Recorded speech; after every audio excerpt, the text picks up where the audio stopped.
from the Newsmax studio in New York City, here is Steve Malzberg. Maybe let's start with you. It is unusual to see this kind of attack. Well, the problem is that the president is giving Americans the sense that just as he gives up on Congress, he's kind of giving up on his job. They know he's bolting from the building to go to Starbucks and Chipotle. He's getting bored in the cocoon. He's planning his post-presidency. There have been reports about how he wants to perhaps move to New York. He's having lots of dinner parties where he doesn't talk about policy or politics, but the NBA playoffs, anything but his job. And as he has all these difficulties flare up, international crises that are deteriorating, a stubborn economy that doesn't get better, he seems like he's giving up on the job, not just on the gridlock in Congress. And that's really troublesome for the American people, not only because of all the problems we have, but because we're with him for another more than 2 years. All right, folks, welcome back. That was A.B. Stoddard, Associate Editor of The Hill, on a special report with Bret Baier, where she appears regularly. And she joins us now. I'm happy to say hello there. Hello there.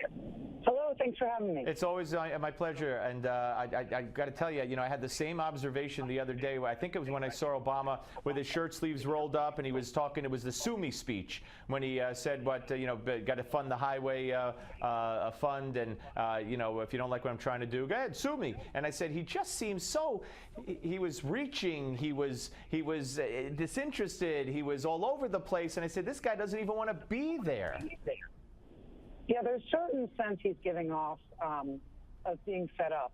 And I understand that he feels that he has the authority from the executive branch to go around and bypass a co-equal branch of government because the Congress is gridlocked, the country's divided, just like the Congress is, and they're not getting much done.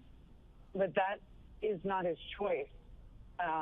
Obviously, he gets the Congress that he gets, and he has to work with the Congress that he gets when he's president. He signed up for another term, knowing this was the way that it was going to be. And the way he talks about how the suit against him from House Republicans is a stunt, and so sue me, is really unpresidential and starts to sound like he's not just fed up with the Congress, but he's just sort of fed up with being president and being presidential.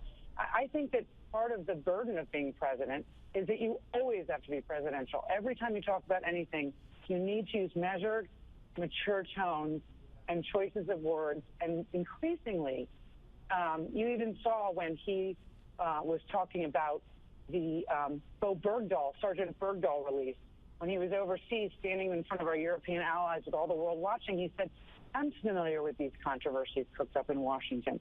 And it's a dismissive, fed-up tone that's not going to help him, A, get anything done, or B, raise his approval ratings, which are in the toilet with the American public. No, I couldn't agree with you. I couldn't agree with you more. My control room is asking me to ask you if you're on a speakerphone, if you could please get off it. But so I'm just relaying the message. That's Inside TV, folks. Anyway, let's talk about the IRS, where again the president was very dismissive with Bill O'Reilly, as you recall. Not a smidgen of impropriety here, and of course that certainly has changed. There's going to be a court date next week. The Judicial Watch is suing the IRS, and they've gotten a lot of documents released. And we had a very interesting conversation with one of the heads of Judicial Watch yesterday, who said that the IRS has never claimed to them, or in the course of discovery, or to the court, that they've lost any of the requested emails or documents. Said nothing about any emails disappearing or hard drives being destroyed. And so this is going to be kind of interesting because another federal judge has asked the IRS to explain itself on the missing emails. Where do you think we're headed with this? Well, this story has really exploded. I mean, obviously, it was sort of taking a backseat to investigations into the attack in Benghazi in 2012 and other scandals. The swarm of the Affordable Care Act and all the changes made to that law and its ramifications, et cetera. But now that we have heard about the missing emails and also seen an email from Lois Lerner, the employee most in question, looking as if she was interested in targeting Senator Chuck Grassley, Republican ranking chairman of the Finance Committee in the Senate that oversees and monitors the IRS. This has become a much bigger story. You have John Koskinen, the new commissioner, brought in as a turnaround artist and management expert to come in and clean the place up, saying that he can't remember who told him the emails were missing, that he doesn't know how they got loose, that he didn't remember on March 26th testifying before Congress that he needed to tell them that there was anything missing. And then you have Lois Lerner's lawyer going on television on the Sunday talk shows last week saying, or at least one, saying that these kind of computer crashes that lost her emails, they happen all the time. It's no problem. There have been 2,000 of them, he said, at the IRS alone since January of 2014 of this year. So then there are reports, of course, like this one that, where they never admitted that there was any kind of computer crash. It's so different, so inconsistent that it's comical at this point. And they're almost begging for everyone to assume they're either, that they're lying or intentionally destroyed these emails. Obviously, there are tons of people within the government who are well versed in this and know that emails documents are destroyed purposely or they are retained. And when they're on a backup system, they are backed up nightly. And the idea that they're unretrievable, irrecoverable, whatever, is insane. And I just think that they've really gotten to the point where this becomes probably the biggest scandal. I don't know how. It's hard to see the Attorney General actually naming a special prosecutor, but I just think the pressure on Democrats is going to be so enormous, if not before the election, afterwards, when they're going to suffer some losses, that they probably end up buckling and saying we need an outside law. Yeah, they're going to have to change their tune tremendously from, showing sympathy and empathy with the IRS, the poor IRS commissioner at the hearings, and do a reversal. But one other thing before we get to your piece on Iraq, and that was the Grassley situation. There's a report that this was in retribution, the attempted auditing of Grassley for the blocking of the vote on Mary Smith's nomination to a department in the IRS, which makes it all the more egregious.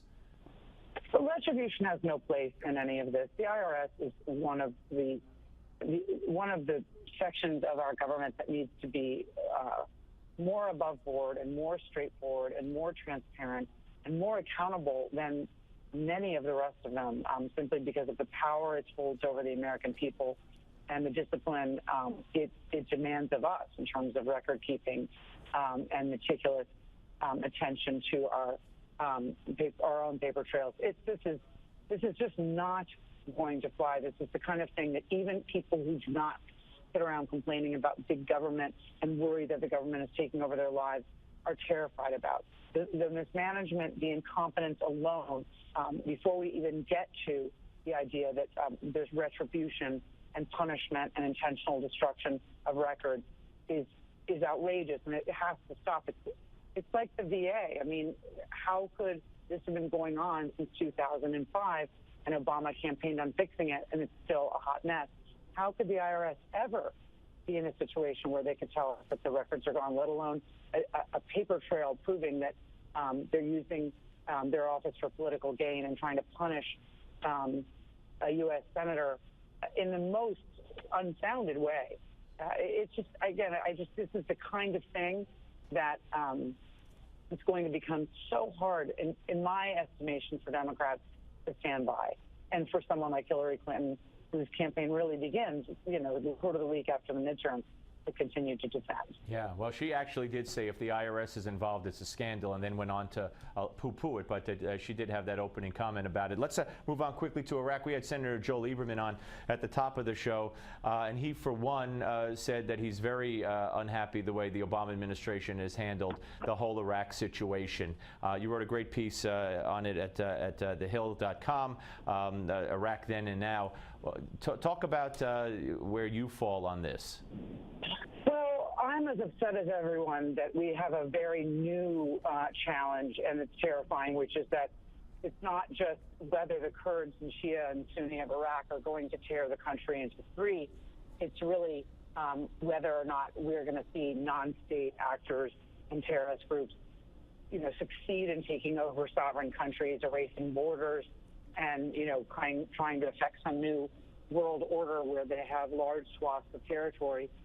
This is a new, terrifying specter, and what I think has been so sickening is the blame game that's been going on in the weeks since people have realized that ISIS is really ended Iraq as we know it and threatens to take over more of the Middle East and disrupt the region entirely, and potentially, what is our challenge in terms of being in a coalition or working towards the same end as Iran? These are all new questions. Right. So what I don't understand is how, I think the pressure on President Obama is enormous, but in my column, I basically pointed out that this is going to be with us for a very long time, and I don't see any leadership coming out of the Republican side. I see a lot of complaints about how Obama's failed, but Obama is doing what he said he wouldn't do because he has no choice. He's sending 200 combat